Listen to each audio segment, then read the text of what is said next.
And what happens if you achieve beyond your wildest dreams? What comes next, And it's like a big crash.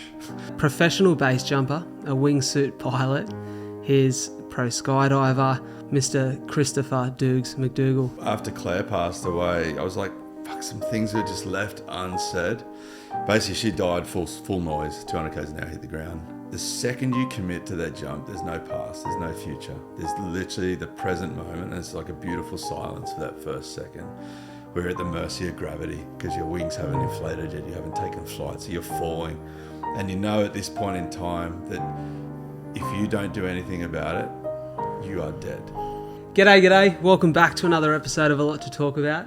Well, it's your boy, the captain of the ship, the man in charge, Bradley J. Dryborough. Of course, you can call me Brad. Bloody blessed to be here as always. Today with a guest that is so unlike anyone I've ever had on the podcast.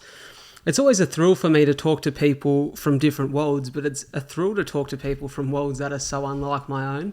And our guest today is from a world that is so far from what I've experienced and lived and know. So I'm really looking forward to get into it.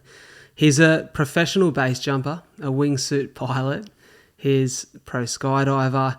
He's a man who basically tackles fear on a daily basis, and I really want to dive into that essence and understanding of fear here today. So from your home, your car, or wherever you are, give a very warm welcome to the one, the only, Mr. Christopher Douggs Mcdougall. How are you, brother? Yeah, good, mate. Good. Nice to be here. Mate, it's so good to have you here. As I said, just for me, this is so outside of my world, so outside of what I can sort of fathom and understand. I've lived a very somewhat normal life, I think, by most people's standards. But you literally do crazy shit for a living. Like, that's kind of the easiest way to explain it. It's funny you say it like that, though, because for me, that is normal. Yeah. So I think people working in an office do crazy shit for a living. Okay, So I love that, yeah. Yeah, so define your crazy. What's your crazy? So my crazy is being stuck in a cage working and mortgages and all this stuff. But for me, normal is being up in the air and being free in the mountains and doing whatever I want and doing what I love. So that's, if you call that crazy, cool. If it's, for me, it's normal and it's calming and Mate, I love that. what I do. So, but yeah, it's for sure a different world to most people. That's a beautiful perspective on it. I'm really curious, right? I think I've learnt from my time on the pod, 140 odd episodes, that most people's stories have some kind of link to their childhood, whether it be your childhood was one way and then the life that you live is a contradiction of that, or your childhood has led to you embracing this fear, embracing this, what we'll put in quotations, craziness by my standards, as a way of living. So I'd love to hear about your childhood. And I guess the first question to kick it off is, every kid, I do it still to this day, you lie in bed and you have that dream where you're falling and you kick your legs out. Did you just fucking love that? Yeah. I mean, that was one thing when I look back at my childhood and stuff, but it was only actually this year I did a large ayahuasca retreat in Peru. Oh, wow. Where they were able to trace why I base jump most likely back to when I was a baby and a kid.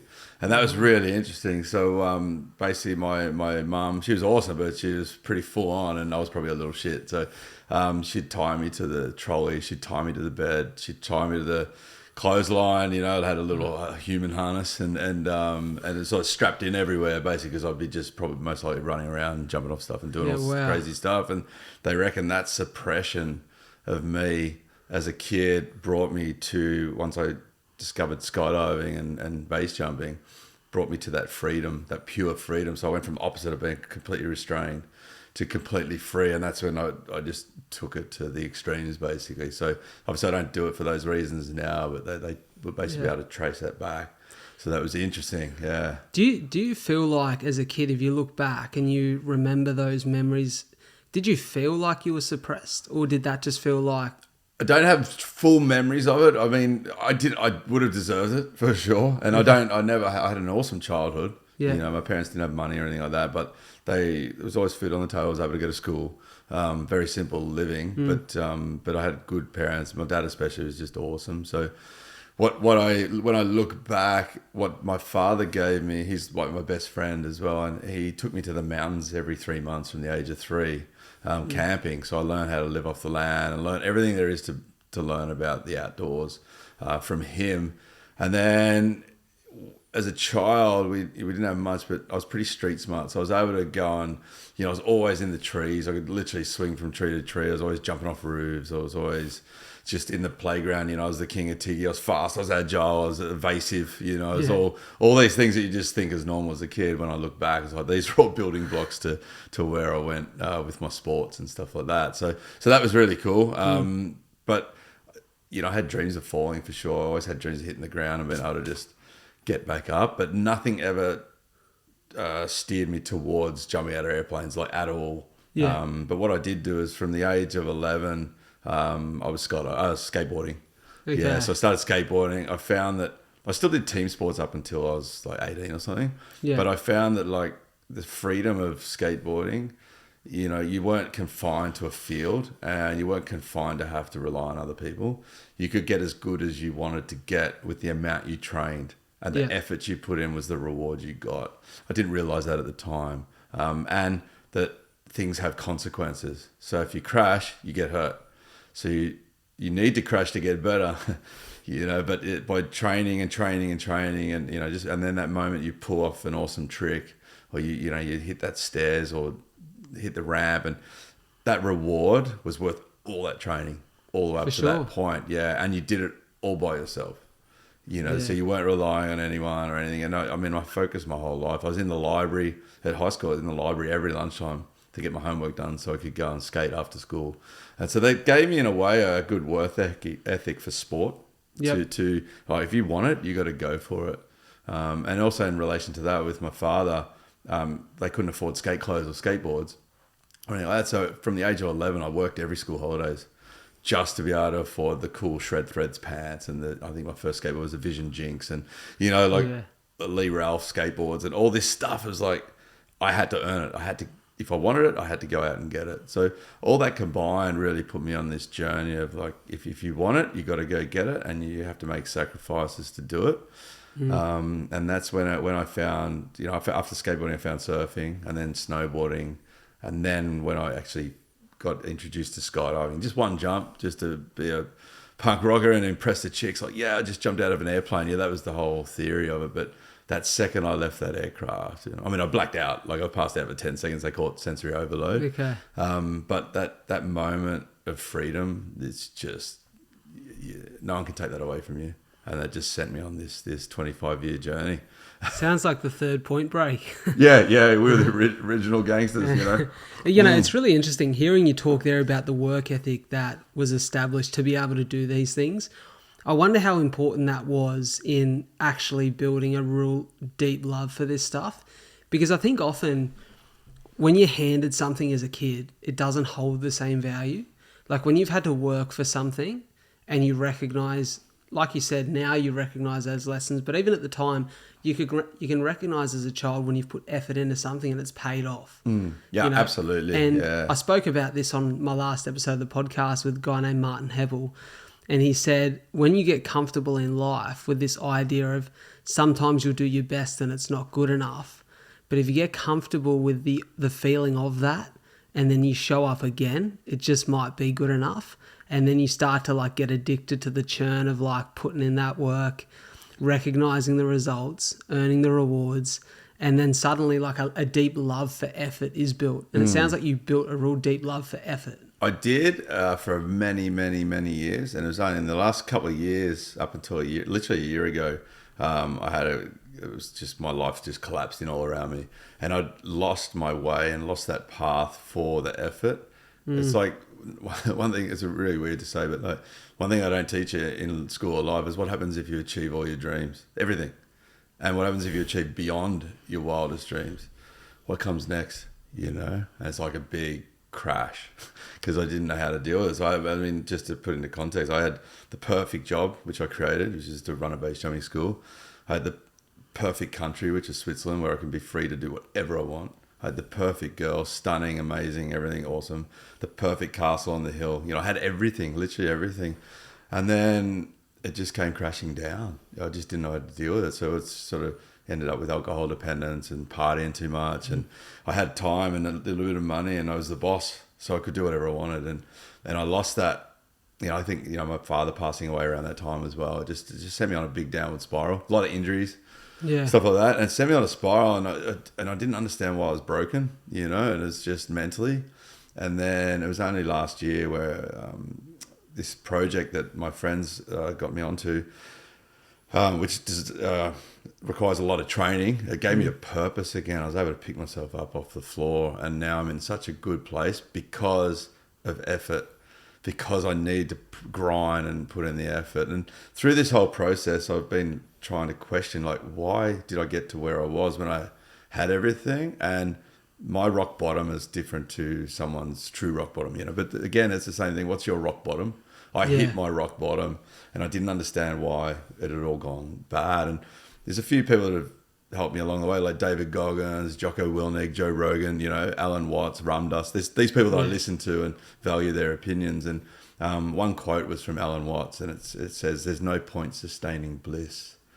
And that really resonated with me, and I was like, yeah, I'd hit the pinnacle of everything. I should have been dead already. I shouldn't have got to this point, in my personal journey where I thought I was going. And I got there and I was like, shit, there's so many blank pages, but I didn't know how to fill them in.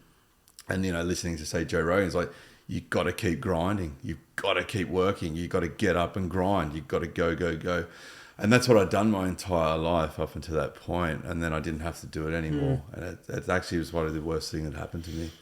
It's interesting. Yeah. It's very interesting how life tests you, isn't it? When things are going a little bit too smooth. Yeah. It's like every now and then in summer, you have a bunch of sunny days strung together. You need a day of rain just to remember how nice the sun is. That's it. Dolly Parton said it best. You can't get a rainbow without a little rain, And I'm like, I just never thought about that. My life was so full on hardcore, just full chaos, full death, carnage, epic stuff every day, epic parties, nearly every day. And it was just going. It was just a whirlwind of awesome. But then it turned from awesome to not awesome very quickly. And that's when I had to basically, do I want to take that path, that midlife path of just getting proper on it now and just continue that spiral to my demise? Or do I want to pick myself up, dust myself off and just rise to new heights on a different area and choose that battle? And that's now like the battle for sobriety and fitness and health and well-being and mental health and sorting myself out so I can help a lot of other people, because that's what I found is my big goal. And in life is about help others. I really love it. I really love teaching base jumping and, helping people go through all the good bits without the bad bits and in our sport. But I realized that I just didn't look after myself either. So I've had to rebuild myself in the last 12 months, and that it's been a journey. Yeah. But I'm feeling it. I'm feeling the love. I'm feeling the good. And there was always setbacks, So just, as I said, 3 days ago, I'm training all this running stuff. I'm brand new to running. So the only time I run now is when the police are chasing. and then this Sunday I tore a calf muscle mid-run and I was doing really well. So I didn't understand why it tore. Yeah. And then I'm like, this is going to happen. This is life. This is, you think you're at your peak and then something happens. Luckily, it's just something small in this instance. But I have to chill for a couple of weeks and work with the emotion of frustration and not collapse and stay strong, stay focused. Definitely. Yeah. Well, the top of one mountain is the bottom of another, as exactly. they say. And, I think there's so much I want to dive into about what you said there, because there was just so many gems in that little piece. The thing that stands out to me is you said about that connection of purpose now. And I'm massive on purpose. Like when I stand on stage to do a keynote, it's all about purpose and resilience. For me, purpose changed my life. Like it put me on a path to doing something that had meaning, that gave me a reason to get out of bed in the morning with a smile on my face. It gave me like the little kick and the drive to get through the difficult points in my life, the adversity that I was facing. And, I think it's a real privilege to be able to still be here living, breathing with a heartbeat when you've been through adversity and go, I want to show people the way so that they don't have to face what I've faced. So I admire that in you. But I want to backtrack. There's something you said to me off camera before, and you just kind of alluded to it there. You spoke about you never thought you'd live past 30. You thought you'd be dead by the time you were 30. Do you think that there's something to do with this idea, this expectation that the extreme life was leading to that final destination of an early death, that when stuff started to maybe challenge you, you chose the downward spiral? It's hard to say. Well, yeah, for sure. Like we always joked about it, like because I started jumping at 20, so I was lucky I got stuck into it early and started base jumping at, I think 21, and I didn't see I saw, what was that, 96, I started skydiving, 97 base jumping. I watched my first death in 2002, so I got a really understanding of, there was just reward before that. There's no real risk. We were pretty ignorant to it all, naive, I guess is the best word. And but then our joke was always like, wheelchair 28, still go hard after that, and then dead by 30. I mean, it was a joke, but I was just heading that direction. Yeah. We didn't give a fuck. We just living in the moment, fucking literally living the Point Break lifestyle. Jumping on shit, working hard because we still had to work to pay for everything, and we were competitive skydiving around the world, so we still we had to live a normal life and a separate life, but just going for it. It was amazing because we were literally living in the moment, and it was just the coolest. But without any information, not that I would have listened to the information back then anyway, but what goes up must come down. So when you have this intense thrill, this adrenaline-based thrill, and then you want to maintain that, So and it was, Australia's very drinking culture. For sure. So everyone, party time, and then, but I just, the come down, you could bounce back from it pretty good as a young fella, and you also had to work 6 days a week at the start, so that's just reality was reality. But the more I got into full-time jumping, the more I started partying, but at a way later age. But just didn't have any plans didn't have any plans at all. I mean, I stumbled into everything, really. Yeah, I was going to ask that because I wouldn't say, like, if someone said, when I seen that you were a professional jumper, I'm like, yeah, I understand that. But the fact that you funded a really good life off the back of that, like, there's obviously a lot of opportunities here. Were they a surprise to you? It was a case of never say no, sacrifice everything for nothing, and just follow passion, just passion. And, you combine passion and drive and a little bit of skill, and just go for it. And there was no professional base jumpers back then or anything like that. There's a couple of manufacturers, but there's no goal to be a teacher or be a movie star or be anything. It was just like, look at that building, looks sick. Let's go jump off it. Let's go to this cliff and jump off it. Wow, we're going to Europe. What's there to jump off? And just went like that, and then just meeting people. And I mean, the story goes basically, we were competing for Australia. We went over to, we trained for the national championships, and in 2000. So I think it was 99. I quit my job, $50 in the bank. Quit my job, went full time skydiving. Just take a risk. It's the scariest thing I've ever done to this point in time, and that panned out. So trained full time, jump for work, and train the rest of the time, and then we lost, which was the national championships, with the biggest lesson in humility ever for me. It was a blessing, absolute blessing. But on the back of that, we still actually got to go to the World Championships in Spain on the Australian team. So all these dreams that weren't even dreams a few years ago have come true. And from that, we found France, Lauterbrunnen, where I currently live, and Norway, and meeting everyone there, chatting to them. They're like, you got to go to America. So next year I went to America just with no money, just living off rice and living on a couch, and then I got invited to the world record there, and then went to the Cave of the Swallows in Mexico, jumped into there, and they said, hey, we're looking for an instructor in Norway next year. Do you want to do it? And it's just, yes. The next year I'm in teaching in Norway, and that's like living the dream. I'm getting, you didn't get paid hardly anything, but you're getting paid to jump off cliffs. And it's just like unbelievable, And then it sort of went from there. I'd still have to go back and, work as a carpenter, and I still have to go and dig holes, and I'm still doing that every now and then. You got to go back and work a normal job or whatever it takes to make the next set of goals met, Well, I think that's a clear indication of true passion, right? Like when you'll do anything to keep it afloat. Yeah. And I got a sister that's the same. She's a professional circus performer. So you put us in the family, you got a professional base jumper, professional circus performer. If you had to go on to your school counsellor and be like, this is what I want to be, they're going to look at you going, yeah, nah. Fuck, imagine Christmas at your place. Oh, yeah. It's pretty wild back in the day. But yeah, so she's the same. She just followed her passion, followed her dreams. And even through COVID, she started this earrings company just for fun for her friends. Yeah. So gay and lesbian earrings and stuff. And it's Yeah. gone ballistic because she did it with no goal. She just did it for the passion of doing it. I think that's a huge one. Do you think there's a guy who I love listening to? His name's Mo Gordon. And Mo's the ex-CEO of Google X, I believe. Oh, cool. And actually lost his son to ill health at 18. His son's purpose was to make the world happy. And cool. So Mo quit his job, sold everything, and took on his son's purpose in life. And I listened to him on a podcast I love, Diary of a CEO, with Stephen Bartlett. And Mo said that you shouldn't have any expectation on anything in life. That expectation ruins happiness. It takes happiness away from you, because the moment you expect things, then you're susceptible to that pain. You begin to suffer over the idea of what life should look like, or what you wanted from this or what you wanted from that. And I think the minute that that expectation loses a grip of you, and you get free of that, life just gets a little more blissful. You know, you get to just roll with the punches and go with the flow.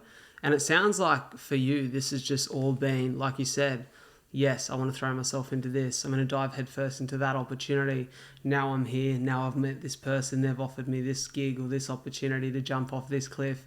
And it's kind of the snowball effect of just you gaining momentum in this space and field, and just collecting whatever's there to collect along the way. Yeah, which is good and bad. You know, it's like, maybe you should have been on a path with your own personal goal. But I was just saying, again, I didn't expect to live. I was just living moment to moment. So I was just having the best time ever. You know, and it's only now, you know, we have a bit more focus with the school and stuff like that, and focusing on this big running project and stuff now. It's been amazing to have full focus on project. But yeah, definitely, you know, at one point there towards, you know, last few years after Dad passed away, I did lose my way for sure. I just didn't have the drive, didn't have the focus, didn't have the purpose, and I'd sort of done everything. Yeah. So, but you can never do everything. There's so much to do, and now I'm realizing to enjoy the simple things, and to not battle everything and everyone, and just to go with the flow, roll with the punches, as you say. For sure. And just experience everything in its simplest form again, which I just lost that direction for a bit.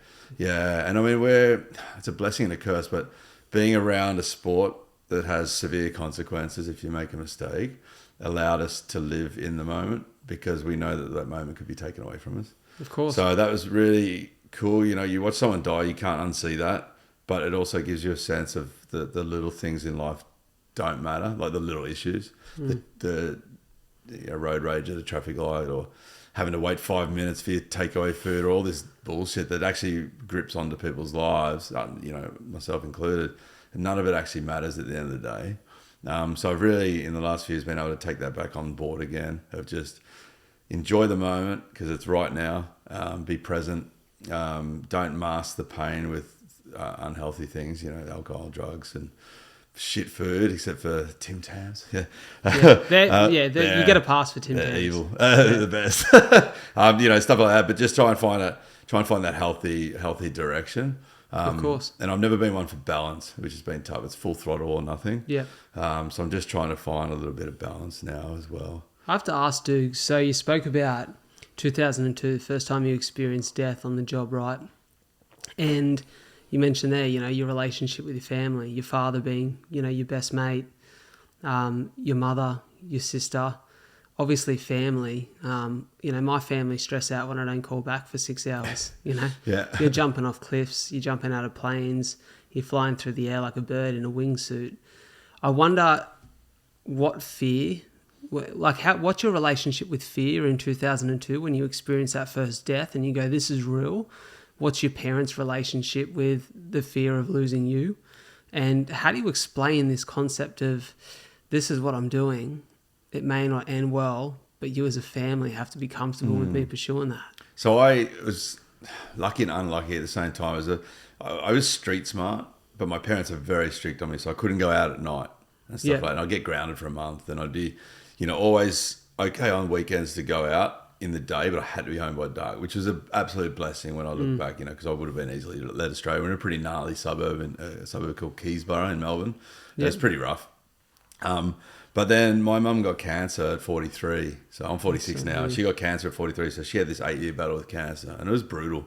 And so, she always said there's always someone worse off than me, and to make sure I went and lived my life. So I think the joy they saw from the moment I started my first skydive just blew them away. And, Dad told me years later, he goes, we always expected the phone call that you'd be dead, but look at the lives you got to live. You got to live 20 people's lives, and this is a long time ago. And watching Mum deteriorate over that time, and then she passed away at 51. Sorry to hear. So that was like 2003, November 2003.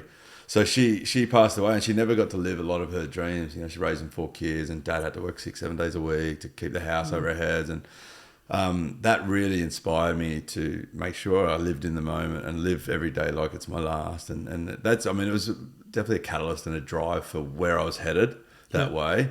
It just got cloudy. Years later, it just got clouded with too much partying and no sense of purpose. But at that time, I was like so driven, I was pretty gutted. I never got back for her funeral. I didn't get back for her passing, which is I'm okay with, because I was in America. I flew home. I had 6 days at home before I was flying back to Mexico, and to jump in the Cave of the Spiders, a very remote part of Mexico. And I was going to stay 'cause she was really sick, and she gave me a blessing. We said, "Oh, yeah, I love yous," and stuff like that. And she said, "Go and live, go and do it." We didn't expect her to die in those few days, but so I did, and I didn't get back for her passing, but at that moment, I'm like, you've got to keep living, just got to keep going for it, because we're all dying. We're all going to die, all of us, and seeing that stuff head on, and, watching people die, having my partner die in front of me, and lose my best friends and my parents, and it's all a lot of death, and it's obviously terrible, but it also allows you to live, because you do realize it's finite. So when I see kids whinging about iPads or, all these little things, it's like, guys, you almost need everyone to witness something horrific to get them to understand that there is an end game for everyone, at least on this planet. And so you just to let go of all the petty things, and go and live. And that's what I'm lucky enough to have learnt very early on, that, the age of 20, I realised that basically death is imminent, and get out there. Still be safe, but get out there and live. Whatever you want to do, whatever makes you happy. If it's golf, awesome. If it's, jumping off buildings, awesome. If it's surfing, awesome. If it's reading books, awesome. But, the Google dude said, it's like, just be happy, and just search for that. I was just so lucky that I found true freedom, my true passion at 20 years old. So that is a blessing. So grateful for that. Yeah. I found mine at 24. So, it's like, it's the same thing. Which is so It's good. a feeling that allows you to bounce out of bed in the morning with a smile on your face. It gives you a reason to keep pushing when times get tough, when you face adversity. And mate, it's so beautiful what you said there, because I think I've had a unique view on life, because being born with CF, you're not given a real chance. And, I was very lucky that my parents were very positive and had just the utmost belief in what my life could be, as opposed to, what doctors said it would look like. And, I think hope is great medicine. Hope is the best medicine. I think a lot of people in life lack hope. They don't understand that life is, it's that cliche that life isn't a dress rehearsal. It's a one-time thing. And I've always said that, like, if you're lucky enough to wake up today with air in your lungs and a heartbeat, you've got the opportunity to connect to a purpose and live a life that is meaningful. But unfortunately, a lot of people get to the end and they haven't realised that. Yeah, it's tough now, because I was always grateful. You don't think formally about stuff when you're younger. It's only as you get older, you like actually sort of reflect on things. But, it's so easy to be negative in today's society with everything. Whether you're watching the news or anything, there's a lot of negativity, but you don't have to have negativity, but you've got to, be positive. And so now, every day I have 3 signs, one on the fridge, one on the back of my computer, and one on the desk. That's, today I am grateful for. And I just 3 things. When I'm out running, what am I grateful for? I'm grateful for breath, it's the hugest one. Without breath, we're dead, and without limbs, we can't do the things we like. And then without a coffee cup, I can't have a coffee, So I try and have like 2 serious things and a fun thing beautiful. every day at a minimum, And sometimes when you get running and you start having negative thoughts, I found this out recently, actually. I was running, because I'm new to running. If I have super positive, excited thoughts, like cool, what are we going to go jump off or this? My pace picks up. And if I have negative thoughts, like, fuck this guy, or, whatever, because your brain's just going crazy, and then my pace picks up. And it's like, either way, it's not in the present moment and not in a calm state. And so it's been a really interesting thing to process lately. It is very interesting about that, yeah. And well, the power of the mind, man. I remember when I started running myself, probably at a similar stage as you are now. And, it was 2 years ago, and I remember running through Pucky's Trail down here on the beach, and just being 12 Ks into my first ever 20K run solo, and just going, fuck, I'm hurting. Yeah. And I remember just like looking up, sun was peeking through the trees, like it was a beautiful day.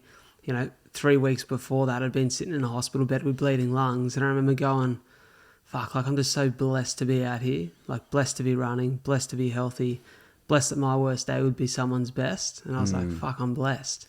And if you can somewhat connect with gratitude on simple things, and everyone looks for gratitude in and I think here's the thing, it's the same thing with purpose as it is with gratitude. People think that you can only be grateful for exceptional things or an exceptional life, or they think that people who live exceptional lives are the only people who are connected to purpose.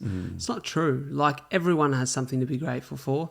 Everyone has a purpose. Yeah, everyone has a story too. Like 100%. Yeah. I mean, I've been lucky in that respect that I've had absolute extreme highs. Yeah. Like the best highs of all highs, and then the lowest of the lows, as well. So I'm grateful for all the extremities as well. Yeah. And it's brought me into being grateful for the present moment and for the little things now. But to recognize and acknowledge that, exactly what you're saying, to acknowledge being blessed, acknowledge being grateful, it's a huge start. Because it's easy just to forget. It's easy just to go about your day and you forget. And then I get joy out of it. This is super bad, but like if I see someone throwing a tantrum or someone going off, it makes me even more grateful. Yeah. Because I'm like, oh, these poor guys haven't worked it out yet.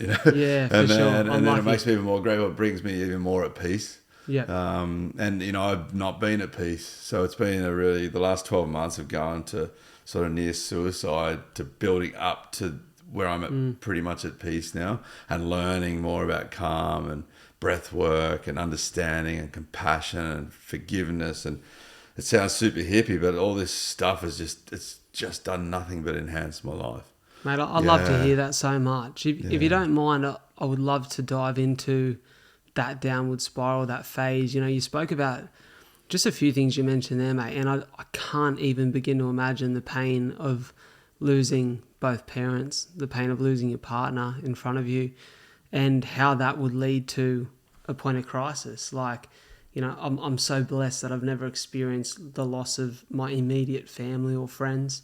I've lost my nan, but she was older. She was at the end of her life. So it's understanding, and it's still sad, but you can understand that, that happens. It's a part of the natural process of life. Yeah. But when you lose the people that you hold dearest, you spoke about your partner, like, is that the start of this downward spiral? Is that the start of like you questioning why you're still here? Did you almost feel like a bit of survivor's guilt? No, not. I've lost, it's a lot more than this, but like well over 100 friends, so well over. And so it's part of what we do, when my partner went in front of me, it was a complex little story, so I don't need to get into it on this podcast today, but basically she died full noise, 200 k's an hour, hit the ground. And what was hardest was one, it was preventable, which all the deaths are preventable in our sport. But two is that the fact that things were left unsaid, and that was brutal, So like with mum, everything was said. With my dad, everything was said, And I make a point of that now too. So we have this thing with all of us. We hug our friends when we see them, and we hug them when we leave. That's why I hugged you today. Like, we met first time. I saw you the other day, But we met. I'll give you a hug because you might die tomorrow. And then Then I was like, I wish I gave him a hug, For sure. And so I've had friends that have, you hug them and 2 days later they're dead, So after Claire passed away, I was like, fuck, some things are just left unsaid. That should have been said and should have closure, whether it's from an ego, selfish point of view, or just for the beauty of the universe. I should have told her she was awesome. I should have said other things, and now I know that to try and everyone's busy criticizing, but it's like it's important to tell everyone they're awesome. as well, and appreciate your friends and family, obviously, and tell them that you love them, and and be compassionate for them. And I'm working on it. It's a constant process, of discovery of your own emotion. But the fact is that we're all going to die, and with my sport, you're thrust into that reality a lot, and so whilst you're trying to do everything to prevent dying, you're also living a life. And I found that, by learning to just be grateful, be open, be honest, be loving.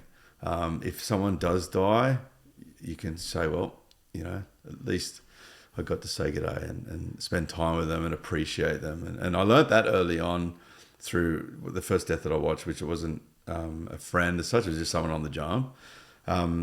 I asked guidance from one of my mentors, Anne Halliwell. She's a legend of the sport, been jumping for 40 plus years. And she said basically, she ran off a list of 20 names. These are the people I think about every day. And then these are the people I think about sometimes. And then these are the people I think about every now and then. She said the most important thing is that you got time to spend with those people, whether it be for a minute, a day, 20 years. I lost one of my best friends early this year. And I've been best friends with him for 20 years. We traveled the world, done awesome stuff together, and he passed away. And I'm so gutted, and that's one of the things that really broke me, where I had to rebuild myself. But I was also so stoked that I got 20 years with one of the most epic humans on the planet. And so you can look at it in a negative downward spiral way, which I have done in the past, absolutely. Or you can look at it from this perspective, and you just have to keep positive perspective and positive work and being grateful. That takes a lot of energy and a lot of discipline. And that's what I'm learning now. It's like, let's come up with it. I'm trying to do some keynote talks myself now. I'm trying to explain. I've seen that. Yeah. Express my journey. And,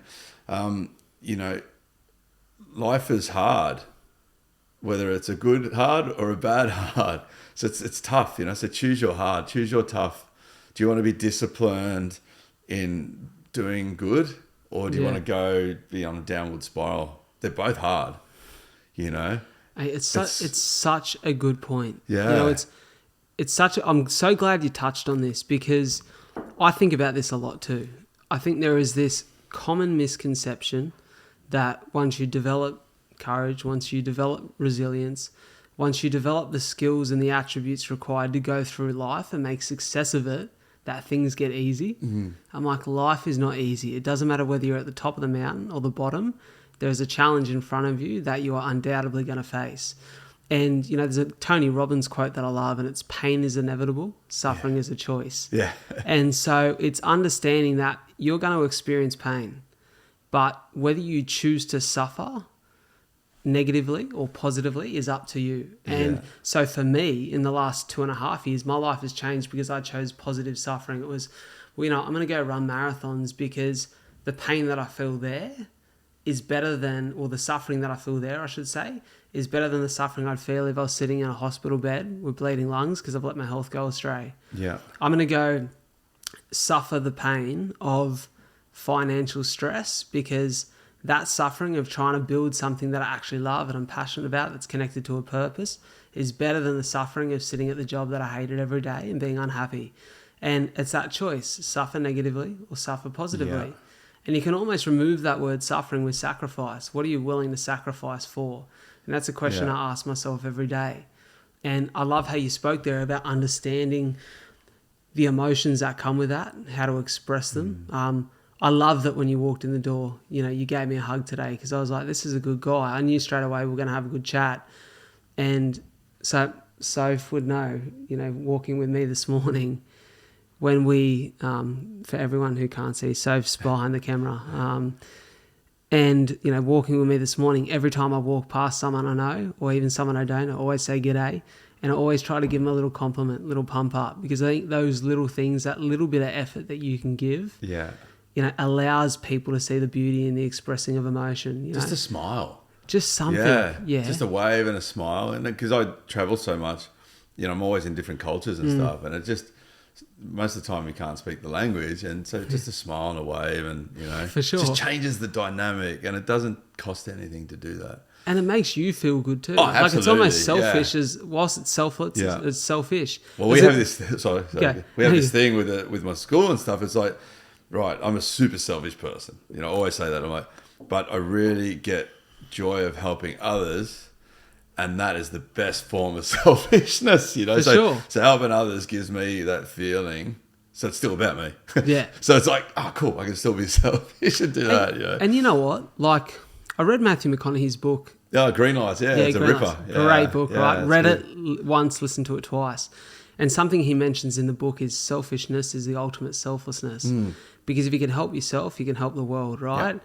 And I think that is the thing that you understand. You have to help yourself first. Like, there were times in my life where I was not in a position to be positive for anyone else because I had to figure out what life needed to look like for me, what I needed to be doing, what my purpose was. And then it's like, okay, now I can use that to serve others. Yeah. And I think from what I can see in you, and you can see that little glow in you as you talk about this phase of your life you're entering, that you're now connected to that, which makes you super powerful in that ability to serve other people through your school, or whether it's, whether you're sitting across the mic and table from me, having a chat, like you're now got a real ability to serve. Which has been awesome too, because basically I always look at it with teaching. I'm not a teacher, and yet I teach people how to live, to survive. And it was to be able to teach was just, and to help others. Like I was given a gift. I didn't ask for it, but I was given the gift of skydiving and base jumping, which was the funnest gift ever. And it took me on this amazing journey. Now, if I didn't give back to the community that gave me everything, and I took that to my grave or spiraled down, which I started doing, and just didn't move, impart my knowledge onto the next generations, then what a waste of a life. I'm realizing now. What a waste of all that knowledge, all the bloodshed, all the chaos, all the carnage, all the epicness of my 25-something year career to not share that information, all the good, all the bad, the ugly, to not be open about it, to be honest about it. It's just a waste of my entire existence. That's how I see it now. And so that's how I picked, one of the ways I picked myself out, from out of my own rubble, and was able to do that. And now I'm on this awesome path. And whether I like it or not, in my sport, I'm experienced that people do listen to what I say, at least at this point in time. And so I could take them down on that journey of self-destruction, which I definitely did for a while there, and I didn't even realize it. Or I can take them on a journey of positivity and getting somewhere, which is the journey I'm on now.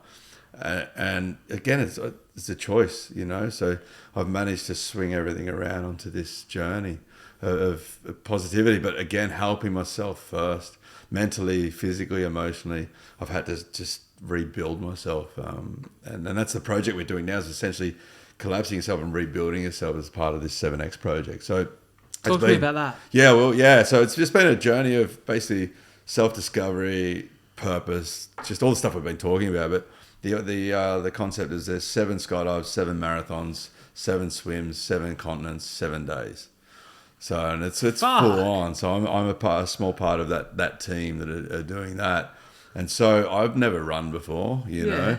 And so I'm not on the core team of runners, but they've given me permission to go for it. If I can manage it with my body, then I can run it as well. And so I'm just like training madly, and learning about this body's never had a service. It's never been a mechanic until now, and I'm paying for it. So between, health, hydration, I'd spend heaps of money on partying, but I'd never get a massage. Or I'd spend heaps of money on alcohol and never buy decent food. And I did everything wrong. But instead of continuing to do it wrong and dying from it, I'm like, right, I'm 46. If I get to 70 and can still do everything I love, then that's epic. So my goal personally is to be the fittest I've ever been at 50. I love that. And I'm pretty fit still, I was you're able to fit like a maintain. bastard, I'm able to maintain everything because I just love going for it. Yeah. But it's sent us on this beautiful journey, and it's to help military vets and first responders, and I'm using it for the extreme sports platform to help with depression, suicide prevention, and to work with the TBI situation as well, and to get more of an understanding of that, which what causes you to go down a dark path. And So stuff explain like that. So So TBI? TBI is like traumatic brain injury, and it's killing Okay. a lot of people, but you can't find out about it until you get a brain like autopsy or whatever. So is that trauma? hard. Physical trauma. Physical trauma, and I think, excuse me, they're discovering more about mental trauma as well. Yeah. And it's not just heavy hits of like, so they got to sort of discovered by the NFL players in America, Yeah. but like soccer players, rugby players, construction workers on jackhammers, they find there's multiple little hits over your life for creating this sort of stuff. So for us, we did a test recently with a friend, and a 4-second delay with our parachute system slided down, which so they open hard, is the equivalent of a 50-kilometre-hour car crash at half a second. Yeah, wow. I've had 1,000 of those. Yeah. So it's like, oh shit. Is that how many jumps you've had? I got skydive 7,300 jumps, I think, and base jumping's 4,800 jumps. So a lot of impact, a lot of heavy impact stuff, and but it's not been studied or talked about. So one of the things with this project is we get a brain scan. We've already done one, did it in August, and then we're doing another one in February. And then I get a brain scan for the next 10 years every year to try and, so it might be too late for my brain, but if I can help other generations' brains and stuff like that, just to get an idea and understanding of what the impact of extreme sports does, combined with too much partying or not a balanced diet, and how I can maintain or even enhance my brain over the next half of my life. And I'm really intrigued by that. So again, from a physical point of view and instructing point of view, with base jumping especially, that's what I focus on these days.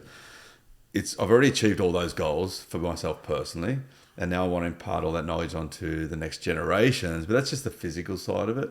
So I want to get more into the neurological side of it. Yeah. And the emotional side of it, we're working with the guys now of how to live a good life and save something for tomorrow, and like focus on today for sure, but don't kill yourself. Don't find what you love and then let it kill you. Find what you love and then let it expand you and make you better. So that's turn that self-destructive process into something more positive. So I'm headed down that journey now and just see where it takes me. Again, no straight up goals of like, right, this is exactly what I want to be at. It's just like, let's open these doors now and see where we're at. Let's explore health, fitness, nutrition, see how that impacts on your mental health, your emotional stability. All this stuff you balance, and I'm really enjoying that process now. And that's all come about because of Ryan, the guy, Ryan Birdman Parrott, his phone call to me last November, and he said, do you want to be a part of this project? And that's all it took. I was already looking after myself. I was already hit rock bottom, and I was already taking steps to become better. But that was a real catalyst for me to like, right, let's do this, and that set me off on the journey. So it really has a lot to do with that one phone call. Crazy how conversation can change your life, right? and look, my religious views and all that over my life have changed dramatically. So I still wouldn't say I'm a God bother or anything like that. Yeah. But I do believe now in a bigger, higher purpose sort of thing, or a divine, or whatever you want to call it, But that phone call came at the exact right time it should have came. And now, I've done a lot of psychedelics, so definitely not for the right reasons in the past, and but definitely, doing this ayahuasca retreat. And so remind me, when was this, the ayahuasca? The ayahuasca was in March. Okay, so this is fresh. This is fresh, yeah. So, but that just understanding that and getting a bigger picture into the greater, that we're all connected and that we're part of a bigger force, whatever that may be. There's not a dude in the sky with a big beard or shit like that, but we're just a big, powerful energy. And I think if you put out positive stuff, you'll get positive stuff back. If you put out negative stuff, eventually you'll get negative stuff back. And Bloody oath. And it's about, what I've learned is about the awareness of that. So now I'm trying to fine tune my awareness of my surroundings, which I'm very lucky because of base jumping and, flying high speeds low to the ground. You have to develop a flow state and an awareness of your surroundings. So I'm very good with my periphery awareness. And so now it's just translating that from sport into just to life and the bigger picture of things. And Yep. and again, it still comes back to purpose and selflessness, but it still comes back to selfishness at the end. And people can look at it that any way they want, but I get joy out of where I'm going now. Whereas I was getting instant joy out of getting wasted, but the consequences just eventually was so fun that it just eventually wasn't fun anymore. And I didn't know how to get out of that spiral. But now I'm like excited to wake up. I mean, I'm not a morning person, but I'll get up and I'm at the gym at 6 o'clock, do a class, and it sets up the whole day. I'm enjoying the discipline of doing that because it's hard to do that stuff. But once the reward you get, the reward of doing a couple of shots, it's instant, but it sucks afterwards because of the hangovers. But the reward of getting up and actually when you don't want to and going do exercise, when you've done it, you get this sense of accomplishment, and I make sure we always make the bed every day too. It's a little thing, and I heard it from some military dude, but just that first thing you do is make your bed. And then you start the day from there, and then, having the gym and then going for a surf or a swim or a run straight after that, you've built your day up. It's already good. So you can already rule the world for the day. You said it before, it's short-term gain, long-term pain is what you were playing. You've flipped that switch now, and it's like the short-term pain for the long-term gain. And it's that Jocko Willink quote, which you'll appreciate: discipline equals freedom. Yeah, it's so true. Yeah. Once you get comfortable with that lifestyle, like mate, I fully relate to you. I never used to be a morning person. Like, I remember I used to wake up every morning and think, I'm so fucking tired and I don't want to go to work and I'm going to need 3 coffees to charge me up. And then once I started building that discipline, like I get up at 4:45 every day. Wow, awesome. So like I'm an early riser, and like I get up now, like last Sunday, it was 30K run with the boys. I get up and I'm like, I'm so fucking keen to go for a 30K run with the boys. I know it's not going to feel great, but I know after I'm going to feel great. I know that I get to go enjoy something that is a blessing to be able to do. Yeah. Like, not many people can run 30Ks. Like, how lucky am I? Yeah. And once you've built that discipline, you can't see life any other way. No, it's good. And you're in it. It's exactly right. And it's so good. I don't know. I want to be able to translate that to other people in a simple form now. Yeah. And I mean, this is how kids are getting taught at school. That's the stuff they need to. For sure. Learn, it's fundamentals, right? Yeah. Fundamentals of life success. Yeah, but it's not really taught in school. You don't really learn it in school. And it's like, so part of this journey we're doing with this 7X project, it's also called the Human Performance Project. So, Okay. But that is basically to formulate a document at the end that's going to give people a basic, simple structure to follow. Because there's information everywhere, but I've never even understood any of the information. I've never searched for it, never bothered to go through it all to find out what I've just learned in the last 12 months.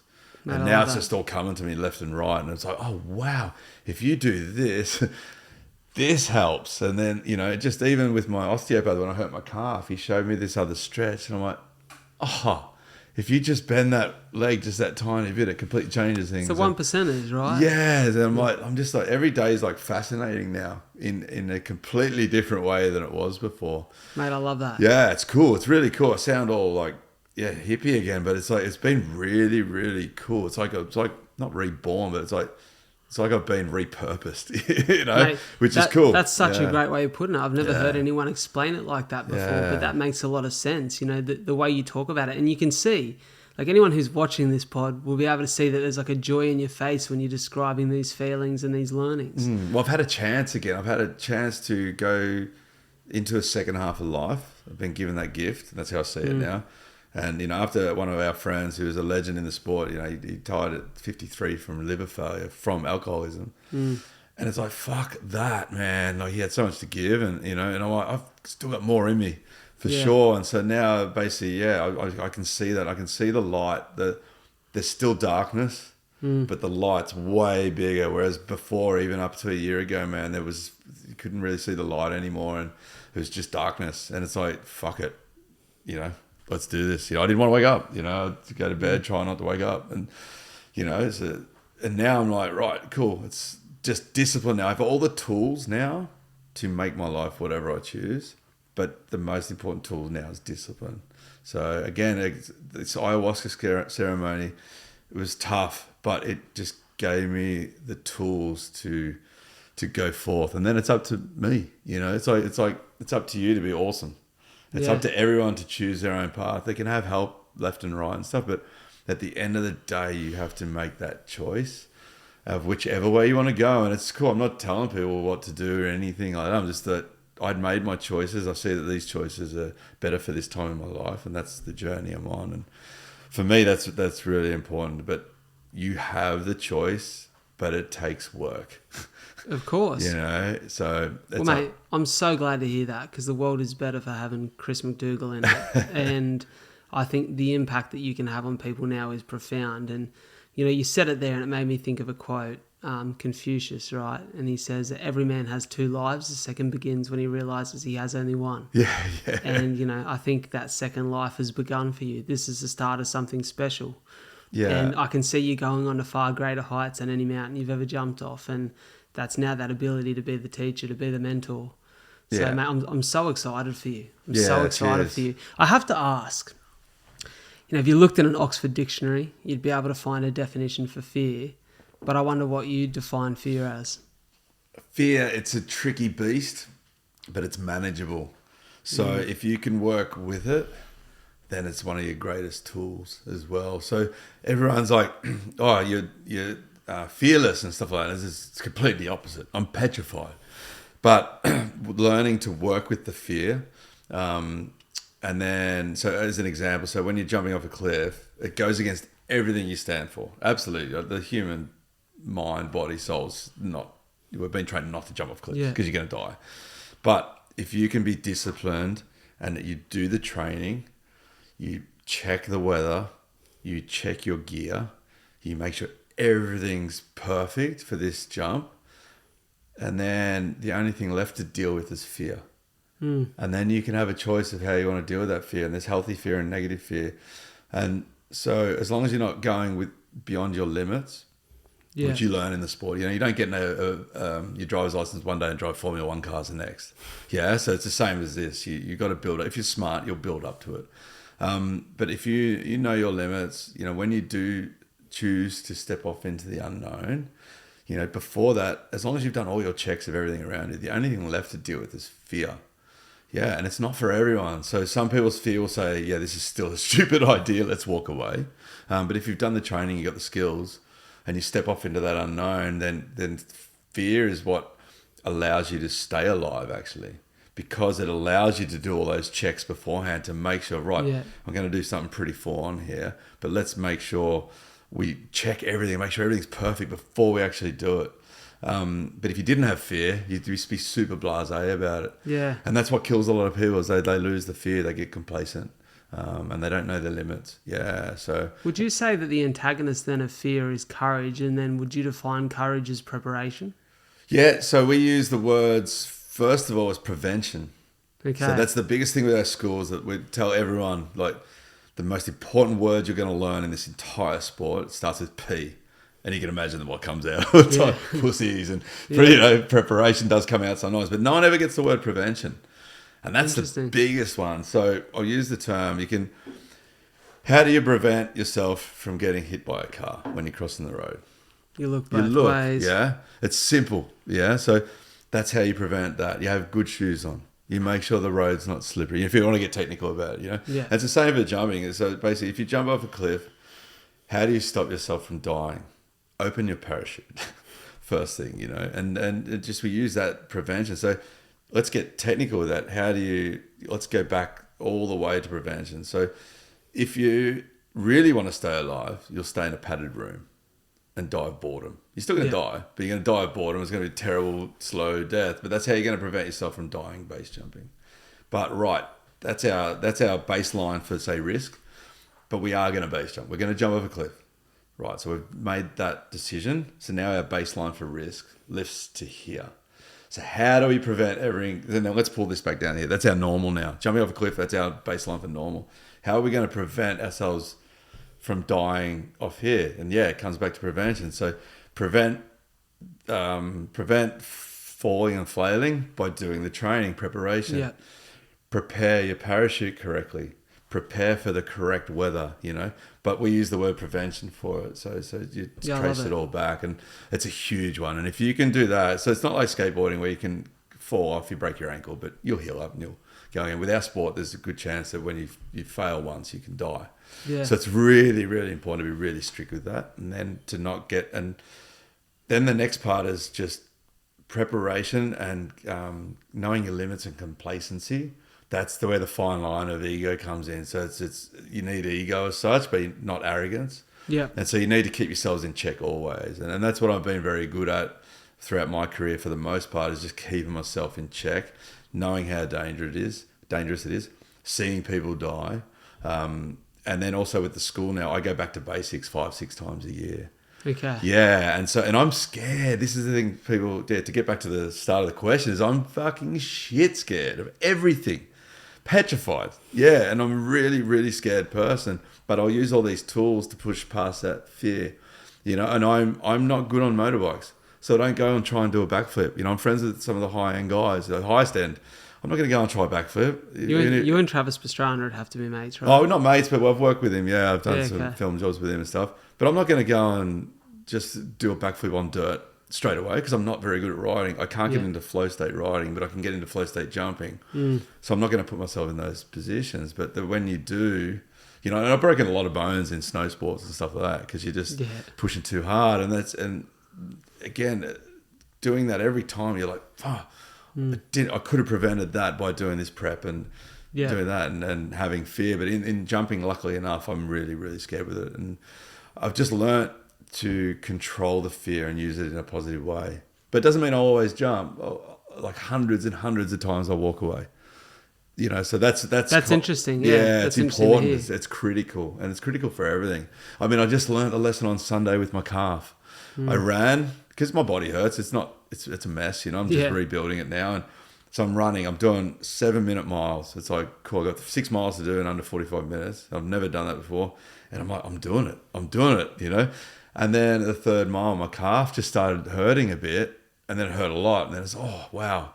Okay, that really hurts. It's weird, but I've had other things hurt, so let's push past that, thinking it'll just go away. Yeah. And it didn't. Eventually I had to walk back to the car and stuff, and I'm like, I should have stopped. I should have stopped right there and then.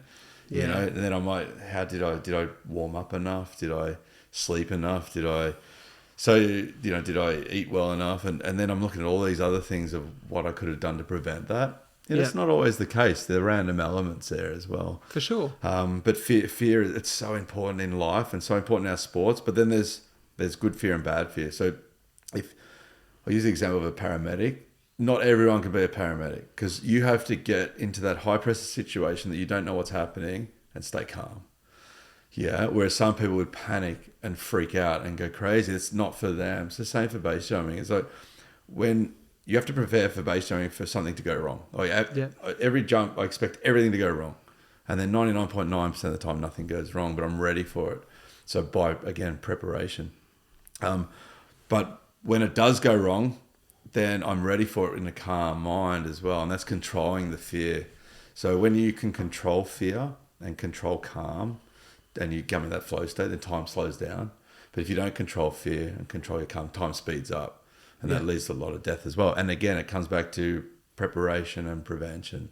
Yeah, I've got in our teaching manual, I've got a whole heap of stuff like that. But the number one is prevention and preparation and visualization. So it's a huge one as well. So just visualize everything you're doing, and then replay it. It gets so good at it in your mind that when it actually happens, you're okay with it. And but you got to be careful with that, because you can visualize negative outcomes in life as well, which, everyone's got a voice inside their head. And if you can repeat negative flow, then negative things will happen. Yeah. So you've got to train your brain to visualize positive flow and positive energy and positive outcomes as well as that. So when I'm visualizing malfunctions, I'm visualizing something very bad, but I'm visualizing it to get a positive outcome. For sure. Yeah, and so that's really important. So they're all basically joined together, fear, prevention, preparation, calm, and understanding your limits and not being complacent. And they're all joined together as part of the ego a little bit. And that's a really important thing, to maintain confidence but not arrogance. It's a tricky beast, and to try and explain that to a 20-year-old, we're pretty good at it. But I'm just, in my era when I was 20, we were sort of cutting edge of the sport by accident. It wasn't like, yeah, cool, let's be cutting edge. It was like the sport was at a level and we were at that level and we just kept going that way. But now I'd be worried about my 20-year-old self because we've got the world at our feet now. You can press a button and get a wingsuit, press a button, get a parachute, and press a button on YouTube and watch a video and go for it. Sure. So try and find that balance for the new kids coming through and explain to them that just enjoy the journey, enjoy the process, and don't let it kill you, because life actually does get better. There's hurdles all along the way, but life does actually get better and better and better. But you've got to be alive to actually experience it. Mate, so beautifully said. So, but yeah, to get back to your thing on fear is everything. It's scary as fuck. Everything in life is scary. It's how you choose to deal with that fear. And if you want to be scared in a car driving erratically, then go for it. But it's not going to have a good outcome at some point. It's the same for jumping. It's the same for life. So you got to learn to control that fear and use that as a positive influence on your life. Mate, I reckon that's a fucking master keynote topic for you there. That discussion of fear. I want to dive into the visualization, I should say, tool that you spoke about. I want you to almost visualization practice right here. Talk me through in very first person. Like if I was to close my eyes and you would almost put me in that suit with that pack on my back. Talk me through the most exciting, riveting, scary, whatever it may be, jump of your life. Yeah, well, you wouldn't even do that because you'd want to. We teach it. This is exactly how we get our first jump students when they do their first cliff to do. But we teach them just a beautiful, calm, wonderful practice. I mean, if I want to visualize you going through crazy stuff, I can. I'd have to think of it. But you basically, we could do that. It's basically, you're on the edge. Give me like a very real, like your best. I'll give you one of my favorite jumps because I've done a video years ago where I speak through the entire jump. Oh wow! And on camera, and you hear me do the turns and stuff. But there's a jump called the Melkstuhl, which is in Switzerland. Basically to set the scene. You're literally in the Swiss Alps. You're hiking underneath glaciers. There's ibex and deer, and you're hiking up this mountain, crossing riverbeds, and then you're hiking along this thin cliff. If you fall to the left, you're going to die. Then you climb up this chain way in grass. You get to the edge. You can see a 4,000 meter peaks all around you. Sun's out because the weather's perfect. And you sit there, you take it in. You've just done 2.5, 3 hour hike. So you take it in. You enjoy the moment and the fact that you're about to do something potentially dangerous, potentially deadly.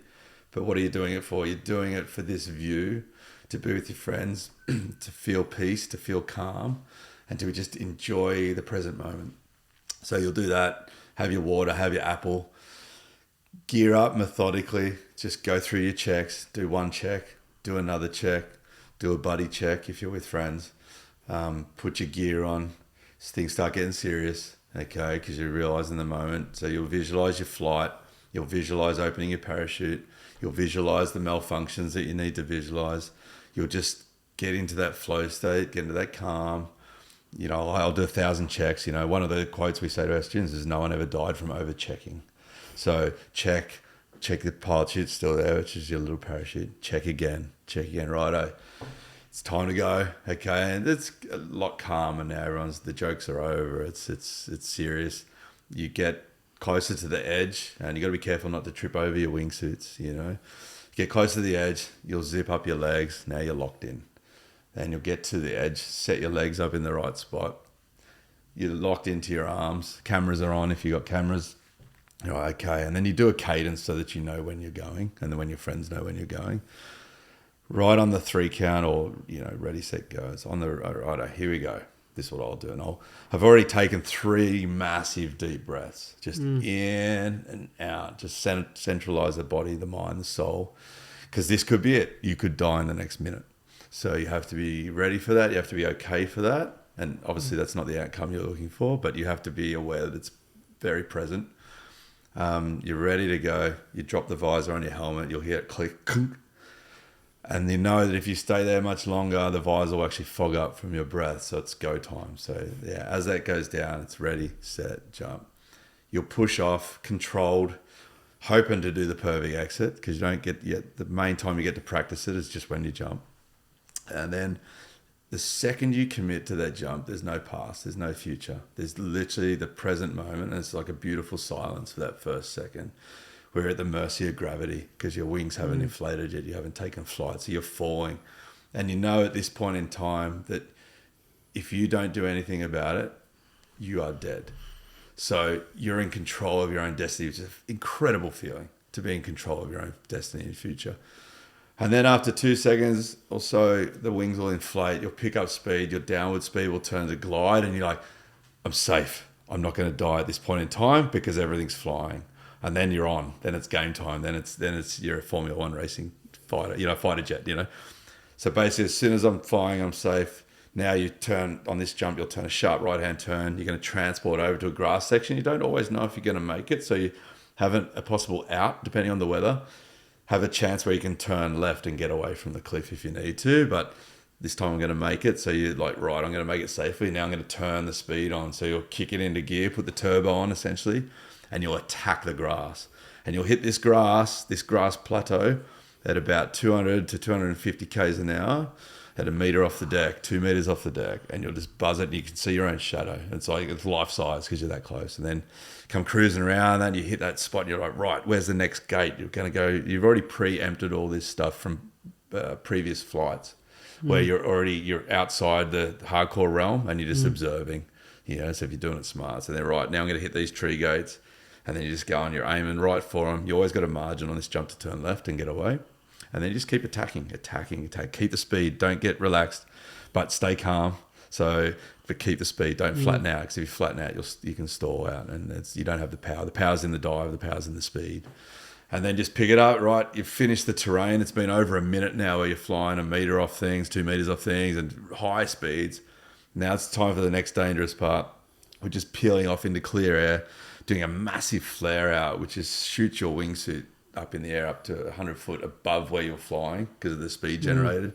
And then it's concentration time. So you go in nice and even, nice and calm, deep breath, pitch your parachute, hoping everything works correctly because you're completely trapped into this straitjacket. Okay, and then the parachute comes out, and they're very, very good parachutes. They're made to open, So parachute comes out, and you're like, yes, I'm going to live. And then you can unzip and take a breath and do the woohoos and just stoked to be alive, just stoked at what you've just accomplished on a personal level. And then, you land, you unzip, you land, everything's safe. And it's like, it's just a dream. Mate, You're just like, it's just a dream. And then that's epic. All that effort, the 2.5 hours, the getting up early, the 2.5, 3 hours to get to the jump, the preparation, the fact that could have been your last moment on the planet, the fact that you're truly feeling a personal sense of aliveness and you've enriched your own being. No one can take that away from you, and then you just want to do it again. Yeah, that's fucking unreal. That's that to me, listening to you do that, I'm like, how the Calm app have the sleep stories. Oh yeah, I'm like, that could be a fucking sleep story. I feel so zen then. Yeah, if I thought about it properly, I could do a full. Mate, that's so. That's cool. That's one of my favorite jumps. But there's a ton of jumps, especially around Europe and stuff, where it's like that. It's beautiful, and I have this. Because I'm experienced, I'm pretty calm throughout. It's funny, I can speak throughout the jumps. I would be talking to myself I found out years ago, I watched a video of myself. I was by myself. I had a POV camera on. I was in America.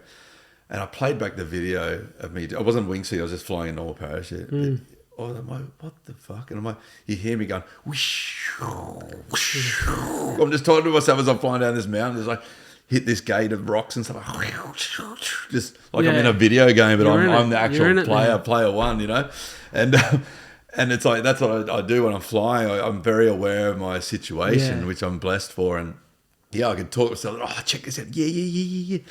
Let's go. Yeah. Woo. That was sick. And next bit. Right. Focus. Yep. Cool. Yep. Nice. Yeah, bro. Yeah. And I do that on a lot of jumps when I'm really in the flow state. I'll just be talking, giggling, and like, whoa, that was sick. And mate, it's just pure being present. Pure being present and pure self-enjoyment. Again, people say it's such a selfish sport. What if you die and this and that? But at the end of the day, you got to make yourself happy before you can make others happy. And if that's what makes you happy, then that's all you can do, For sure. And so my dad was always cool like that. He's always like, yeah, I understand. He was the biggest fan of base jumping and the community because they're all just so open-minded, positive people. And And he's like, yeah, you're getting to live in the moment, doing what you dream of doing. And not everyone gets to live that dream. Not everyone should in that respect too. They should have their own dream. But the feeling of unpowered human flight is second to none for the people that are interested in that style of things. But it takes like 5 years to learn how to get to that point at a minimum if you want to do it smart. Yeah. So it's a journey to get to that point. So when you finally do it, it's like a dream come true. And then to be able to repeat that process and fly like a bird as such, it's incredible. And for me now to hit those special jumps, it's beautiful. I got to do one this year in I won't say the country because it's a bit of a legal one, but in over the Europe area, we jumped inside a mine shaft. I seen that. Yeah, and it was sick. And it was like, I've wanted to do that. The sound of that blew my mind listening to that video. Yeah, and it's like, wow, man, what a unique opportunity. And same when I got to jump in the Cave of the Swallows, it's a 1,200-foot hole in the ground. And it's just, the sport has just taken me to those epic places, just being open to opportunity and being able to live through it all. It just keeps taking me to these incredible places. Yeah. I mean, this 7X project where first skydived was in Antarctica. I'm like, that's grass, yeah. How else would you go to Antarctica? Like, without my sport, the sport that could have killed me day one, but it hasn't. So without the sport, I would never have got any of these opportunities. And I'm so grateful for that. So that's why I want to pass that knowledge on to people and let them live this dream that truly is a dream come true, but just not get too swayed down the dark paths. Definitely. Yeah. Mate, some people spend their time in this life existing. You've spent it living, and I love that. And I could honestly sit here, mate, and talk to you for hours on end. Like, it blows my mind how interesting this stuff is. But we've come to the point in the podcast that all of the listeners, viewers know too well, which is 5 questions and 5 answers. Right. Short or long? Mate, I always say short, but it never is. Just give us what you got. You know what I mean? Give us what you got. Shoot from the hip. And essentially what this is it's the perfect conclusion to a beautiful ep. Or for some people, they'll be experiencing this as the separate trailer. And if you love the 5 questions and 5 answers, go ahead and listen to the full episode as well. So I want to dive into them with you. The first question, like I said, they're consistent with every guest, is if you could recommend only one book or podcast to someone listening, what would it be and what's it done for you? One book. I'll say one book, and I'd say Jonathan Livingston Seagull. Haven't heard of that. It's epic. The most important thing is it's short. Okay. It's a short story, but it's epic. It's a book I travelled with for so many years until it disintegrated. Yeah. My entire back tattoo is based from that book. And I have the record as well, so you can hear it audio, the actual record. That's sick. And yeah, do you want to hear what it's about? Yeah, I'd love to. It's a beautiful short story of a seagull that's surrounded by other seagulls, but wants to be more than just a seagull. It doesn't want to be there and eat chips and just be what other seagulls are. It's got all these wings and it wants to fly and it does barrel rolls and it's like learn how to do backflips, but it was shunned by all the other seagulls as being out of the norm. And what happens is he reaches this level of, that's basically the quote from my back tattoo is like, perfection is being there. But he reaches this level and next minute he doesn't realize he's actually died, but he's gone to another level of consciousness. Okay. Oh, wow. And then where there's other seagulls doing what he's doing, but not to that limit of where he wants to go. So he doesn't realize, but he dies and goes to another level of consciousness, like higher again. And it basically goes through that book of essentially like be your own man, be the best you can be and strive for your excellence, but don't follow the crowd. And my whole life has been like that. So I've always been lucky enough to do whatever I wanted, like as best I can. So I had a mohawk at 18 and so I was judged by everyone, but it was perfect because I didn't want to speak to those people. So it actually was a blessing. And, if I wanted to do something, I'd go and do it. I never followed the crowd or waited for the crowd. And it's my biggest blessing. And basically that book really, really shows that. It's an easy reading version. So it's similar to The Alchemist. But it's my favorite. Yeah. So this book is a simple version, but from a seagull. So it's from human flight point of view. Yeah. And so basically the way I look at my friends dying and stuff like that is that they've reached perfection in this life and they've moved to the next level of consciousness. in the next. And so my whole back tattoo is basically me metamorphosizing from man on Earth to a flying comet, with all my friends around, flying in the universe as well, and the bigger picture of things. We're just on this Earth in a meat sack, and what we do on this short time here is awesome, but there's more to it, of eternity and energy and love and all that. So, but that little book was life-changing for me. Mate, what a beautiful answer to a very simple question. I love it. The second one I want to ask is there an attribute you've developed that you think sets your life up for success? Attribute would be probably be open. Yeah, be open to opportunity, but also life is going to keep fucking giving you some, hey? Good and bad, just dust yourself off, There's no time period, when Claire passed away, I went down a spiral for 6 months. I finally got to a point where I was able to get back up again, and my whole life has been like that. Yeah, and I can tell you a quick story. It's cracked me up. So again, this ayahuasca ceremony, I'm just right at the end of it. I've got absolute immense gratitude. It's fucking mind-blowing, And you got this spew bucket that you spew into when you're purging and stuff like that. It's in front of you. And I have so much gratitude. I'm like, so grateful for this spew bucket. And then I spilt it. It's a pitch black. You can't see anything. And I spilt it over. And I'm like, my old me would have gone, fuck, geez, it would have been the worst disaster ever.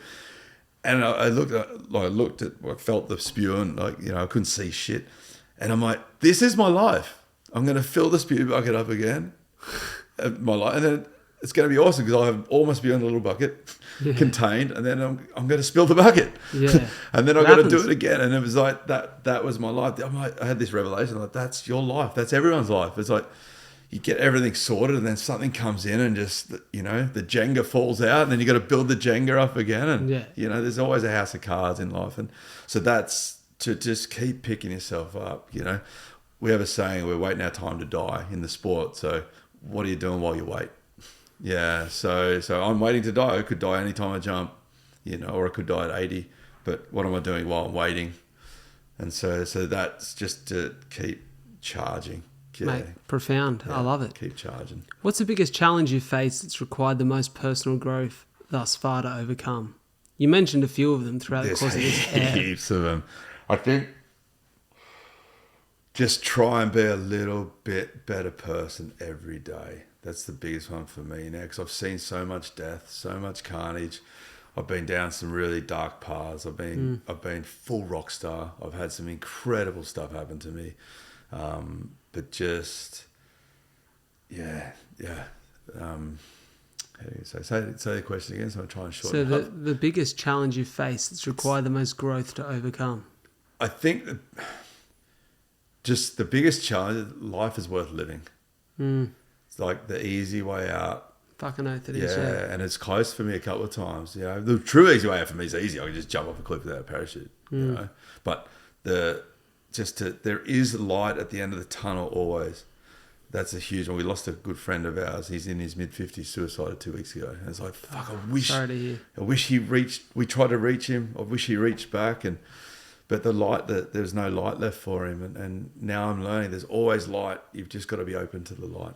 Mate, it's so beautifully said. And I was talking to someone about this on a pod a couple of months ago. And I said, sometimes life can feel like a dark room. And, you're putting your hands on the wall trying to find the light switch. But if you search for long enough, there's always one there. Yeah, it's exactly right. And once that light's on, the room's lit up. You can see yourself. You can see the problems around you. You can process it.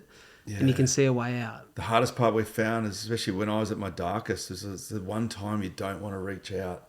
So one of the things I want to solve, and I'm very open to anyone that has answers, how do you solve the problem of when someone's close to suicide? How do you get them to reach out? How can you help them when there is no darkness and they don't want to search for the light? That's the time when you feel so alone, but it's the time when all your friends will band together, but you don't know that. You don't think like that in that point, and it's a mystery to how to work through that problem. Well, on that, I definitely don't have an answer, but I will say one thing that I'll commend you on is your vulnerability, because I think the more comfortable we get as a society with vulnerable conversation, being open, expressing how we feel, when things are challenging, we create a safe space for other people. And, you know, it's something that my mates do an amazing job of, and we always encourage vulnerability amongst our group. So it's, you know, right now, thankfully, everyone's in a great place, but, you know, God forbid one day, and likely one day, someone comes across a challenge, they feel as though that space is safe enough that they can then open up. And so, mate, I commend you on your ability to be vulnerable and your willingness to be vulnerable, because one day someone will open up to you because of it. So, I get it already, but I only learned it recently. So it's like, again, in this ceremony, it was like learning to be vulnerable, learning a safe space, and then be humble enough or have the humility to be able to share that vulnerability. For sure. And in turn, that's already had people contacting me and stuff to help Mate, them I love out, that. which has been beautiful. So yeah, but vulnerable, it's a good way to put it, because that's what we learned, is how to be vulnerable. Yeah, Mate. especially in a sport where you got to be also bulletproof. So it's a double. It's a fine line. It's a very fine line, and just to navigate that as a young man is a tricky one. Bloody oath it but is. I think the society, at least in that aspect, is helping that become more open now. We're now encouraging it. Yeah, which is really cool. So. Mate, my fourth question for you is there a habit or ritual that forms a part of a morning or evening routine right now that's setting you up for this newfound success and this newfound path? Right now is just discipline.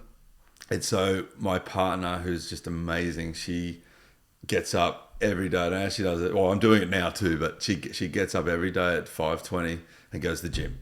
Rain, hail, shine. She's got a stress fracture in her leg right now, and she's still going every day. What a weapon. It's she's a weapon, you know. And so that's been really awesome for me, someone that doesn't like mornings, to get up and go for it. And just go to the gym with it every morning, and then make sure I've been able to continue that discipline through since I got here. So right now, coffee, gym, and then I'll get back and either go for a run, or I go for a surf, or I go for a walk on the beach, or a swim. So and just stay something out in nature. Stay disciplined, yeah. So I I'm lucky that when I choose to do good, I can do good. When I choose to be disciplined, I'm good at it. I'm like full throttle at whatever I choose to do. So whether it's negative or positive, it's going to be full on. So this right now, and hopefully forevermore, will be full on with this stuff. And the benefits have just been enormous. Mate, I'm back in you. I can see you've found discipline. Yeah, that's it. Yeah. Keep ripping in. Keep listening to those Goggins and bloody Jocko Willem. Yeah, absolutely. Right? Yeah. The last question for you, which is my favourite, it is, if you could share one message with the world and encourage them to act on it, what would that message be? Enjoy your time on this planet, because that's all you actually have, and it's so important. And not to all courses, but some courses I'll tell my students at the end, and I learned this as well, is just be the best you can be. And I use the analogy that there can only be one world champion at any one sport at any one time, but you can be your own world champion at everything you do all the time, but it's up to you. And that's it, you know. So we have a finite amount of time on this planet, and you have the opportunity to do anything you want with it. You're going to stumble and fall, no doubt, but it's how you get back up again and go for it. And just, there is a tomorrow. And even if there's not, plan like there is. You know, live for today, but get ready for tomorrow, because it's going to be a ripper. Fuck, I love that. So well said. And it makes me think of a Ricky Gervais quote off the OG Office. And he says something like, I'll likely butcher this and ruin how profound your moment was just there. But he says something like, I can settle with the fact that I wasn't a success, but I can't settle with the fact that I never tried. And mate, I think that is, you know, the beauty of that message you just shared. Just, you know, life is not a dress rehearsal, as we said, as cliche as that sounds. Well, to put it in context with what I'm doing now, this project, which has got me off my ass. So to be able to run, I've never run a marathon ever. Okay. So, and I've never run properly until 3 months ago. And so the opportunity that's come about to run my first ever marathon in Antarctica is like epic. And if I can continue that and do the other 6 continents, it's such a gift. It's such a rare opportunity. And if I don't prepare 100% for that and fail, then I'll be kicking myself for the rest of my life. And I'm going to do that in all my life too. But if I prepare 100% and fail, I've already won. And I'm already feeling it now. I feel like I've already won. I could walk away tomorrow and not do this event I've already reached my goals, which is happiness and discipline and physically better, mentally better, emotionally better.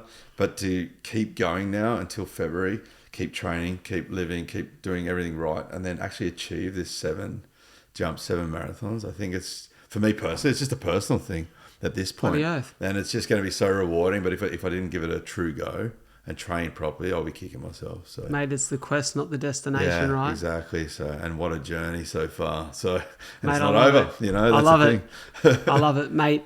I'm going to make sure that everywhere everyone can find you, whether it be your Instagram, your YouTube, all the information on the 7X project is all in the show notes. I'm so thankful for you coming on the show. No dramas. You know, it's funny. Life is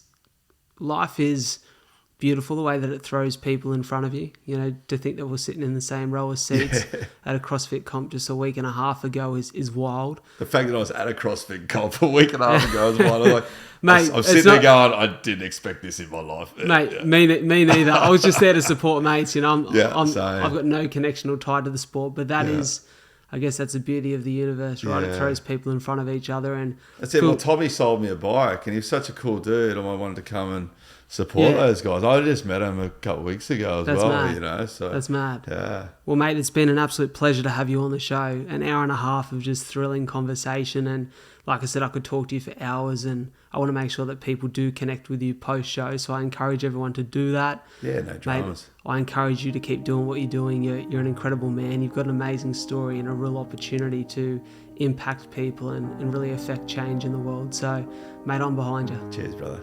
Thank you. Awesome.